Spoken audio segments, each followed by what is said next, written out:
Hola, mi nombre es Agustín Hidalgo y en este video voy a estar exponiendo acerca del poema que estuve analizando que se denomina El enamorado de Jorge Luis Borges.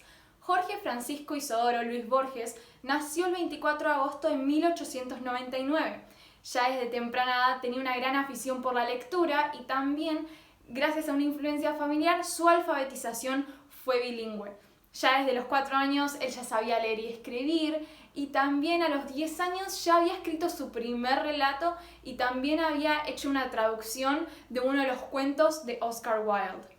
Es considerado también una de las grandes figuras de la literatura hispanohablante del siglo XX gracias a sus cuentos, a sus poemas, a sus ensayos breves y también entre sus obras más conocidas está El Aleph, El Hacedor, junto a otros poemas y cuentos también de renombre que no solamente en el mundo hispano sino que fuera de él también se conocen.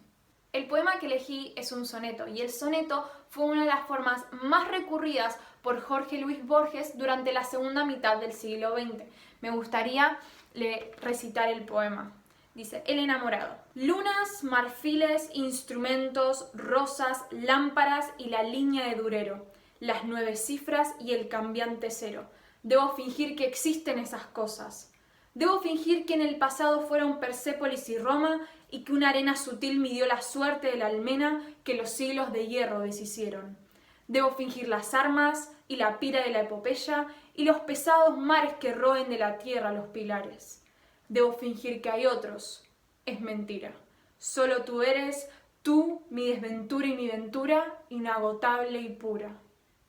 El poema es un soneto de arte mayor compuesto por 2 cuartetos y 2 tercetos, que son en total 14 versos en decasílabos que poseen una rima consonante o perfecta. En cuanto a la rima de los primeros 2 cuartetos, se dice que es perfecta o consonante y también sigue el siguiente esquema métrico. Se denomina ABBA o CDDC en el segundo cuarteto. En cuanto a los tercetos, su rima es mucho más libre, pero no sigue siendo igualmente consonante o perfecta, y el esquema es EFF y EGG en el último terceto. En cuanto al poema en sí, en los primeros 3 versos vemos cómo el autor realiza una exposición de lo que va a hablar, como que expone el tema y ahí realiza una vasta lista de elementos como objetos, materiales, cuando habla de lunas, marfiles y también hasta de hitos históricos. En estos 2 cuartetos y en el terceto, él presenta el tema, es como que lo levanta. Pero ya en el último verso ya realiza como un desenlace, como una reflexión final a lo que él quiere exponer, cuál es su idea. Entonces en el último verso lo que él hace es hacer una reflexión y decir que todo lo anterior es totalmente opacado por el sentimiento que él tiene por su amada. Todo lo demás, él transcurrió por la historia, fue por tantos lugares, pero aún así nada puede compararse a ese sentimiento que él tiene por esa persona que ama. Como que todo lo demás queda opacado y esto es lo que en realidad se exalta. Cuando dice todo esto es mentira, esto es lo que en realidad yo siento y esto es lo importante. Una de las licencias poéticas que el autor utiliza es el recurso de la sinalefa, por ejemplo en las siguientes líneas. Dice que existen, que en la almena, la epopeya, que hay ventura inagotable. Todo esto son ejemplos de sinalefa. También vemos que el autor utiliza el recurso de encabalgamiento. Lo vemos a través de todo el poema que esto lo usa con mucha frecuencia. Y esto es la prosecución de la sintaxis en el verso siguiente. Por ejemplo, dice, el pasado fueron Persépolis y Roma, y que una arena sutil midió la suerte de la almena, y los pesados mares que roen de la tierra los pilares. También vemos que hay una enumeración sucesiva de elementos, vemos como hay una acumulación sucesiva de ideas, objetos y hasta también acontecimientos históricos, que esto después al final él dice que todo esto queda opacado frente al sentimiento que él tiene por esa persona que ama.